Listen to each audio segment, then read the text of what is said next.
Seriously.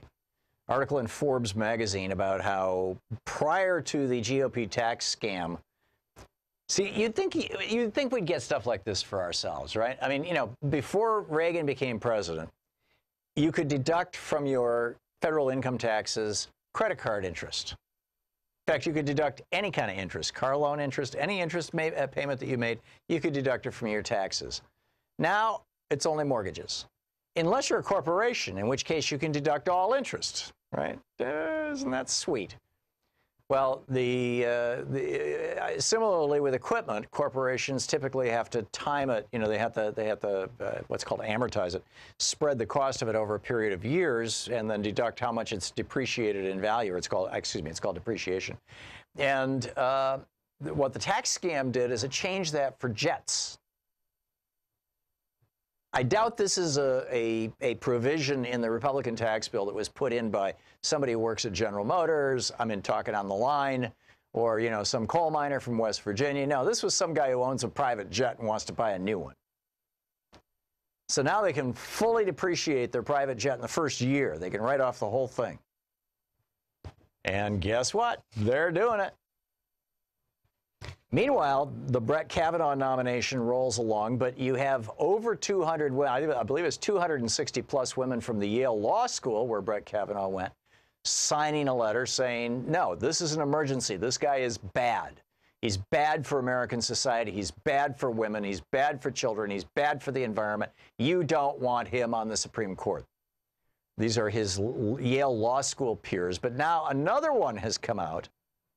And these are women who attended the same high school that Christine Blasey Ford attended. Dr. Ford, Professor Ford, is the one who is accusing Kavanaugh of attempting to rape her back when he was 17 and she was 15 or 16.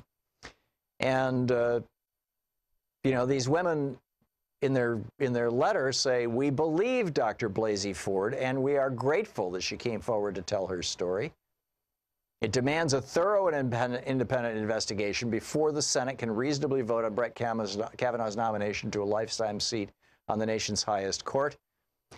What Ford is alleging, what Professor Ford is alleging, quote, is all too consistent with stories we heard and lived while attending Holton High School. Many of us are survivors ourselves. They don't say specifically the survivors of Brett Kavanaugh, but, you know, this pervasive rape culture has been with us and around for a long, long time. And it's just now, I think in the last few years, starting to dissolve in our public schools. It seems to be alive and well in the Betsy DeVos private schools and religious schools, or maybe not. I don't know, maybe it's cleaning up too. But I'm not seeing signs to that effect. And in fact, I'm going to just retweet this story right now. This is a tweet from Patricia Ann Kopp. In fact, I'll follow her. It's a really great story. And so you can see what it is I'm talking about.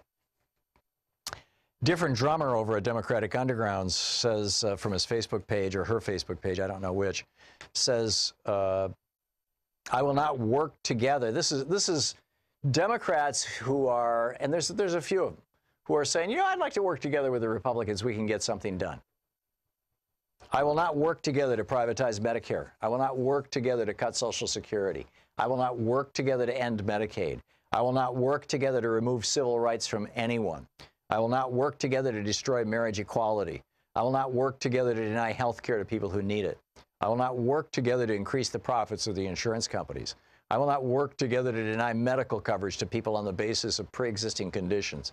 I will not work together to build a wall with Mexico or Canada. I will not work together to persecute Muslims. I will not work together to shut out refugees from countries where we destabilize their governments. I will not work together to lower taxes on the 1%. I will not work together to increase his taxes on the middle class and poor.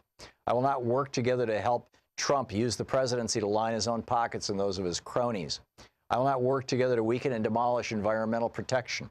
I will not work together to help to sell American lands off, especially national parks, to companies that then despoil those lands. I will not work together to enable the killing in any way of whole species of animals just because there's predators or inconvenient for a few, or because some people want to get their thrills, like Uday and Qusay Trump, from killing them. I added that part. I will not work together to waste trillions more on our military when we already have the strongest in the world. I will not work together to alienate countries that have been our allies for as long as I've been alive and longer. I will not work together to slash funding for education. I will not work together to take basic assistance from people who are at the bottom of the socioeconomic ladder. I will not work together to allow torture in black op prison sites. I will not work together to, quote, take their oil. I will not work together to get rid of common sense regulations on guns. I will not work together to eliminate the minimum wage and to eliminate unions. I will not work together to destroy so-called right-to-work laws that undermine and destroy unions.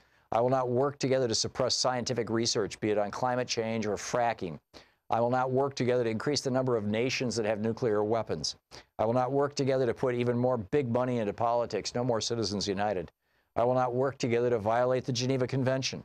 I will not work together to give the Ku Klux Klan, the Nazi Party, and white supremacists a seat at the table while normalizing their hatred. Those very good people. I will not work together to increase voter suppression. I will not work together to eliminate or reduce ethical oversight at any level of government.